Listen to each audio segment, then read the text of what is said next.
Good morning সবাইকে। এই সুন্দর মিষ্টি ফুল দিয়ে আমি সকালটাকে শুরু করতে চলেছি।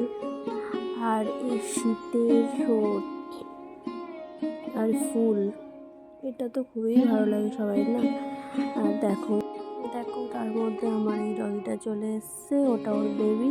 ওরা দুজনে মিলে সুন্দর রোদ আছে, রোদের মধ্যে খেলা করছে।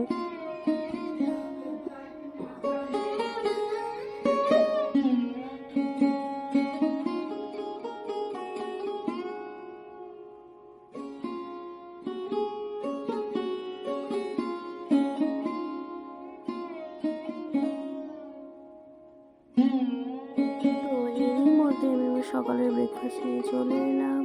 তো ব্রেকফাস্টে দেখতেই পাচ্ছ আলু সিদ্ধ আর পেঁপে সিদ্ধ আছে। এই খেতে খেতে আমি আমার ভিডিওটি শেষ করতে চলেছি। আবার নতুন কোনো ভিডিও দেখা হবে।